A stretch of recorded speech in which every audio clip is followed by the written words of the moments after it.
மகாதர் பாபாஜி குருவே துணை. அனைவருக்கும் வணக்கம். அதாவது கிரியா யோகம் என்பது மகாதர் பாபாஜினால் ஒரு அறிமுகமாகப்பட்டது. இந்த கிரியா யோகம் இன்றைக்கி எல்லாருமே நம்ம தேடிட்டு இருக்கிறோம். கிரியா யோகம் மிக பிரபலமாயிடுச்சு. இன்றைக்கி கிரியா யோகம் ஒரு அற்புதமான கலை என்பது எல்லாருக்கும் தெரியும். இதை கற்றுக்கணும் அப்படின்னு நம்ம எல்லாரும் தேடி போயிட்டுருக்குறோம். எங்கே கற்றுக்கிறது, எப்படி கற்றுக்கிறதுன்னு தெரியல. இது எத்தனையோ விதத்தில் சொல்லிக் கொடுக்குறாங்க. அதனால் கிரியா யோகத்தினுடைய மிகப்பெரிய நுணுக்கமான பயிற்சியை தான் நம்ம கொடுக்குறோம். அந்த பயிற்சியை பற்றி நம்ம அறிமுகப்படுத்துறதுக்கு முன்னால் நான் யார், எந்த ஊர், நான் எப்படி இதை கற்றுக்கிட்டேன், இது மூலிமா நான் எப்படி அறிமுகம் உங்களுக்கு படுத்துகிறேன் அப்படிங்கிறத ஒரு சில விஷயங்களை நான் சொல்ல போகிறேன். நான் ஒரு சாதாரண குடும்பத்தில் பிறந்தவன் தான். அதாவது என்னுடைய ஊர் ஈரோடு மாவட்டம் பவானி வட்டம், அதாவது கூத்தம்பட்டிங்கிற கிராமத்தில் பிறந்தேன். என்னுடைய பேர் யுவராஜ். ஆனால் இப்போ நான் வச்சுக்கிறது கந்தகுரு யுவராஜ்னு சொன்னேன். இப்போ நான் கந்தகுருன்னு மாற்றிட்டேன் என்னுடைய பேரையே. ஏன்னா குருவுக்கு மேலே வேறு ஒன்றும் இல்லை. அந்த குருநாதரே என் கூட இருக்கணும் அப்படிங்கிறதுக்காக நான் கந்தகுருன்னு மாற்றிட்டேன். அதனால் இப்போ உங்களுக்கு எல்லாம் சொல்ல வேண்டிய விஷயம் என்னென்னா, ஒரு சாதாரண குடும்பத்தில் பிறந்து நான் எப்படி இந்த அளவுக்கு நான் வளர்ச்சி ஆனேன் அப்படிங்கிறத உங்களுக்கு முக்கியமாக நான் சொல்ல போகிறேன். அதாவது என்னுடைய தொழிலே பார்த்திங்கன்னா, நான் ஒரு அஸ்ட்ராலஜரு. நல்ல ஒரு அஸ்ட்ராலஜரில் நிறைய பணம் சம்பாதிச்சேன். இன்றைக்கி பணம் சம்பாதிச்சது மட்டும் இல்லை, தொழிலும் செஞ்சேன். ஒரு ஆங்கில பள்ளி வச்சு நடத்தினேன். அந்த ஆங்கில பள்ளி மூலமாக எனக்கு பெரிய லாஸு. அது மூலிமா இழந்ததுனால எனக்கு ஒரு 1 கோடி ரூபாய்க்கு மேலே கடன் ஆயிடுச்சு. இந்த கடனால் நான் இந்த இடத்துல இருக்க முடியாதுங்கிற சூழ்நிலை ஆயிடுச்சு. அப்போ நான் என் குழந்தைகள்லாம் விட்டுட்டு, என் குடும்பத்தையே விட்டுட்டு நான் திருச்செந்தூர் போயிட்டேன். திருச்செந்தூர் போய் கடலில் நான் படுத்திருந்தேன். அப்போ ஒரு சோகமான சூழ்நிலை படுத்திருக்கும்போது ஒரு சாமியார் என்னை எழுப்பினார். ஏப்பா நீ 2 நாளை பார்க்குறேன், இங்கே இருக்கிற அப்படின்னு கேட்டார். அப்போ தான் சொன்னேன், எங்கே போகிறேன்னு தெரியல சாமி, அதனால் இங்கே படுத்துருக்கிறேன் அப்படின்னு சொன்னேன். என்னப்பா உனக்கு பிரச்சனை அப்படின்னு கேட்டார்.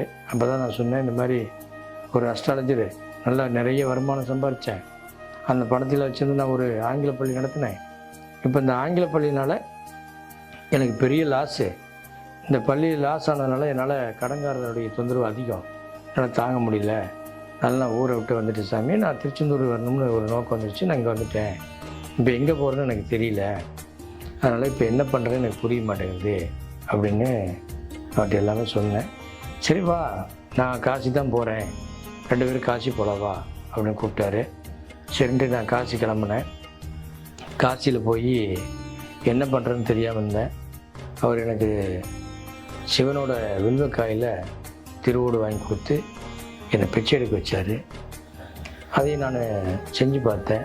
வேறு வழி இல்லை, பிச்சை எடுக்கிறத தவிர வேறு வழி இல்லை. அதை தான் நான் செஞ்சேன்.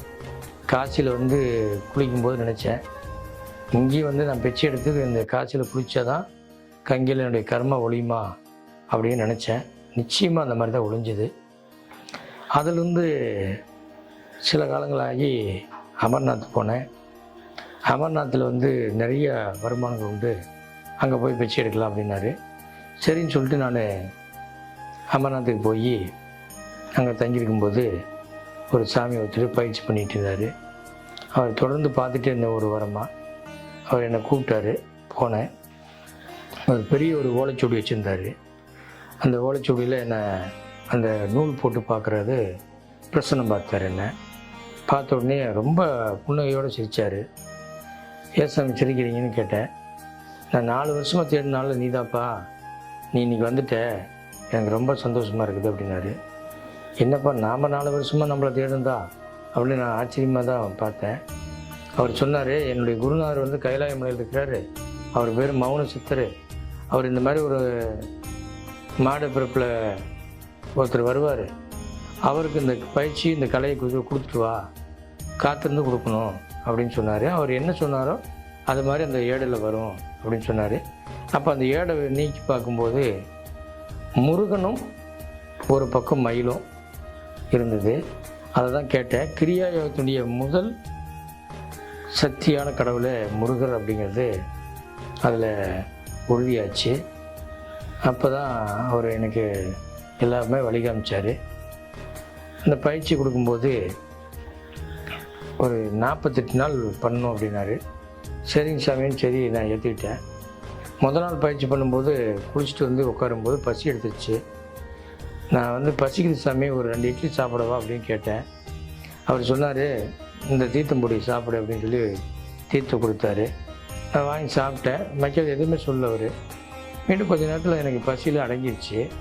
அதுக்கு பின்னால் நான் 48 நாள் சாப்பிட்டேனா சாப்பிட்லையா அப்படிங்கிறது எனக்கு தெரியாது. என்னுடைய சுயநினைவு என்கிட்ட இல்லை.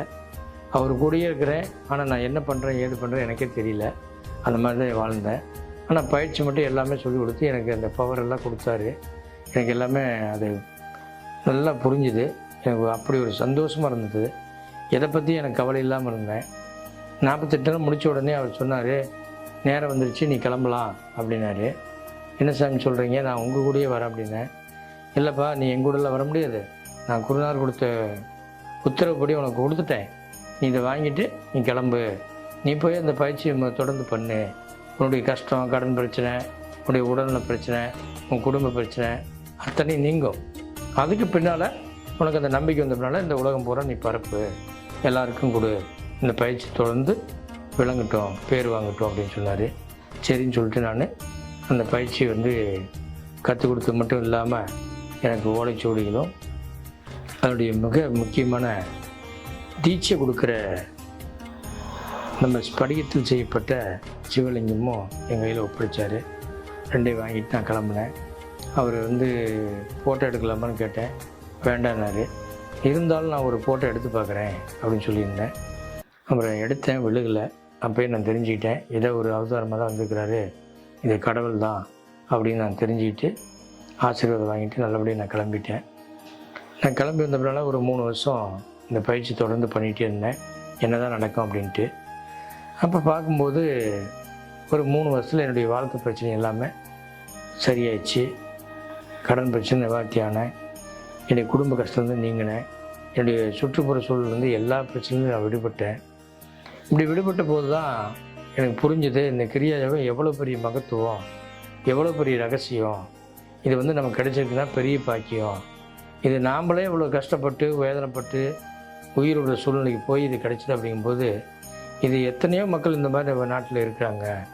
அவையெல்லாம் இதை எடுத்து நல்லபடியாக இந்த பயிற்சி பண்ணி அவங்க வாழ்க்கையிலையும் நல்லா இருக்கணும் அப்படிங்கிற எனக்கு நோக்கம் வந்துச்சு. அன்றைக்கி தான் நான் குருநாதர் சொன்னதை நினச்சேன். உண்மையிலுமே உலகம் பூரா பரப்பணும், நம்மளால் முடிஞ்ச முதல்ல ஆரம்பிப்போம் அப்படின்னு சொல்லி ஈரோடு மாவட்டம் பவானியில் முதல் முறையாக ஆரம்பித்தேன்.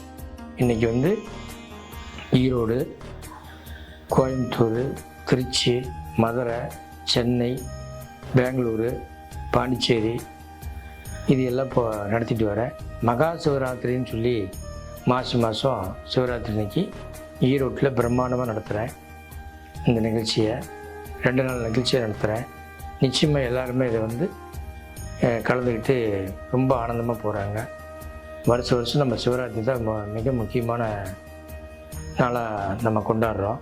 இந்த வருஷமும் நம்ம அதை கொண்டாட போகிறோம். சிவனோட சிவராத்திரின்னு நம்ம இந்த ப்ரோக்ராமை ஏற்பாடு பண்ணிக்கிறோம். நிச்சயமாக எல்லோரும் கலந்துக்குங்க.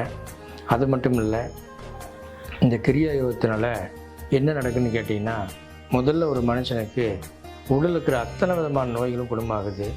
2வது அவனுடைய குடும்ப சூழலில் இருக்கிற பிரச்சனைகள் நிவர்த்தி ஆகுது. குடும்ப கஷ்டம் நீங்குது, கடன் பிரச்சனை நீங்குது, வேதனைகள் நீங்குது. இப்படி சொல்லிகிட்டே போகலாம். இதில் தீராத வியாதிகளும் கிடையாது, தீராத பிரச்சனையும் கிடையாது. அத்தனை விதமான விஷயங்கள் இதில் நடக்குது. அதனால் நான் இன்றைக்கி 11 வருஷம் இந்த பயிற்சி பண்ணிட்டு வரேன். இப்போ நான் ஒரு புத்தகம் எழுதிட்டுருக்கிறேன். மகாதர் பாபாஜியுடைய ரகசிய கிரியா அப்படிங்கிற ஒரு விஷயத்தை நான் எழுதிட்டுருக்கிறேன். நான் அதுக்கு பெயர் வைக்கல, கூடிய விரைவில் வைக்க போகிறேன். சிவராத்திரியில் உங்களுக்கு அறிமுகப்படுத்த போகிறேன் இந்த புத்தகத்தை. அது மட்டும் இல்லை, என்னுடைய உடலை இந்த கிரியா பயிற்சி பண்ணதுனால என்ன இருக்குது பவர், இதனால் என்ன நடக்குது அப்படிங்கிறத எனக்கு ஒரு தகவல் கிடைச்சிது. பெங்களூரில் இருக்கிற நிமான்ஸ் ஹாஸ்பிட்டலில் எனக்கு ஒரு வரவேற்பு கொடுத்தாங்க. உங்களை ஆராய்ச்சி பண்ணுறோம் அப்படின்னு சொல்லி. அப்போ நான் சமீபத்தில் நான் போய் ஆராய்ச்சி பண்ண போயிருந்தேன். அப்போ என்னை ஸ்கேன் பண்ணி ஆராய்ச்சி பண்ணாங்க. அதில் ஆராய்ச்சி பண்ணி பார்க்கும்போது என்னுடைய மூளையில் இருக்கிற தாட்ஸு எல்லாம் குறைஞ்சிருக்குது. அதே மட்டும் இல்லாமல் என்னுடைய மூச்சும் குறைந்து அதாவது நம்ம என்ன சொல்லுவோம், அதாவது மூச்சே இல்லாமல் இருப்பது அப்படின்னு சொல்லுவோம். அந்த மாதிரி மூச்சே இல்லாமல் 3/4 மணி நேரம் என்னுடைய உடல் சுழுமணிக்கும் இதயத்துக்கு மட்டுமே மூச்சு போயிருக்குது. என்னுடைய இதய துடிப்பு அதே மாதிரி 70 to 84க்குள்ளே ஓடி இருக்குது. இந்த சூழ்நிலையில் அவங்களே பார்த்துட்டு என்ன குருஜி இவ்வளோ விஷயம் இருக்குது இதுக்குள்ளே அப்படின்னு ஆச்சரியப்பட்டாங்க. அதுக்கு உண்டான மீண்டும் ஒரு தடவை பரிசீலனை பண்ணுறதுக்காக இன்னும் 4 மாதங்கள் தள்ளி போட்டிருக்காங்க. மீண்டும் அதை வந்து எடுக்க போகிறாங்க. அதில் மட்டுமில்லை, இன்னும் மற்றவர்களும் எடுக்க ஆரம்பிக்க போகிறாங்க. அதை எடுத்து இது பெரிய அளவில் கிரியா யோகத்தினுடைய மிக சக்தி இருக்குது அப்படிங்கிறத இந்த உலகத்துக்கும் மகாதர் பாபாஜிக்கும் அறிமுகப்படுத்த போகிறாங்க. அதனால் இது ஒரு அற்புதமான கலை என்பதை சொல்லி இந்த நேரத்தில் உங்களுக்கு ஒவ்வொருவருக்கும் உங்கள் வாழ்க்கையில் இருக்கிற பிரச்சனை அத்தனைக்கும் என்னுடைய ஸ்ரீ கந்தகுரு யூடியூப் சேனல் மூலமாக உங்களுக்கு எல்லாருக்குமே டெய்லி ஒரு வீடியோ நான் போட போகிறேன். இந்த வீடியோ மூலமாக நீங்கள் பார்த்து எல்லா விஷயத்தையும் தெரிஞ்சுக்கிட்டு நீங்கள் அதில் உண்மை என்ன அப்படிங்கிறது தெரிஞ்சுக்கிட்டு, அன்னதானங்கிறது மிகப்பெரிய ஒரு விஷயம். நாங்கள் இந்த அன்னதானத்தை வந்து ஒரு 5 வருடங்களாக நடத்திட்டு வரோம். திருச்செந்தூரில் நடத்தினோம். இப்போ சமீபமாக கூட்டம் அதிகமாக இருக்கனால நாங்கள் அன்னதானத்தை அங்கே கொடுக்க முடியல. அதனால் இப்போ நாங்கள் இடப்பட்ட, அதாவது சொல்லப்போனால் எங்கள் ஊர் பகுதியிலே இருக்கிற கோயில், மற்ற கோயில் கும்பாபிஷேகம் இந்த மாதிரி இருக்கிற இடத்துல எல்லாமே நாங்கள் அன்னதானம் கொடுத்துட்டு வரோம். ஏழை எளியோருக்கு உதவி பண்ணுறோம். ஒரு சில விஷயங்களை எங்களால் முடிஞ்சதெல்லாம் பண்ணிட்டு வரோம். இதை பெரிய அளவில் இந்த கந்தகுரு ஃபவுண்டேஷனை உருவாக்குங்கிற நோக்கத்தில் உருவாக்கிட்டு வரோம்.